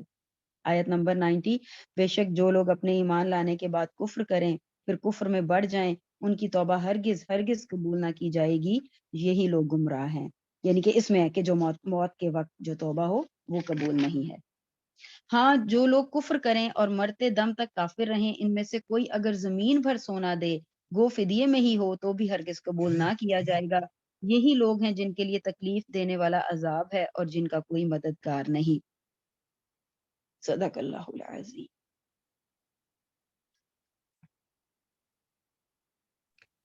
جزاک اللہ خیرا کثیرا کثیرا کثیرا۔ سبحانک اللہم و بحمدک، نشہد ان لا الہ الا انت، نستغفرک و نتوب الیک۔ یا اللہ، یا رحمان، یا رحیم، یا الہ العالمین، ہم سب کا یہاں مل بیٹھنا قبول فرما لے۔ یا اللہ، ہم سے کوئی غلطی، کوئی کوتاہی، کوئی بھول ہو گئی ہو میرے مولا تو ہماری طرف سے، شیطان کی طرف سے تھی، ہمیں اس پہ معاف فرما دے، بے شک تو بخشنے والا مہربان ہے۔ اور جو ہم نے اس سے اخذ کیا، جو حاصل کیا، تیری رحمت تھی، تیرا کرم تھا، تیرا فیض تھا، اس پر ہمیں ثابت قدم رکھنا۔ اللہم ارحمنی بالقرآن واجعلہ لی اماما ونورا وہدی ورحمہ۔ اللہم ذکرنی منہ ما نسیت وعلمنی منہ ما جہلت وارزقنی تلاوتہ آناء اللیل واطراف النہار واجعلہ لی حجتا یا رب العالمین۔ آمین آمین یا رب العالمین۔ ربنا آتنا فی الدنیا حسنۃ وفی الآخرۃ حسنۃ وقنا عذاب النار۔ وصلی اللہ علی نبینا محمد وعلی آلہ وصحبہ وسلم تسلیما کثیرا کثیرا کثیرا۔ آمین۔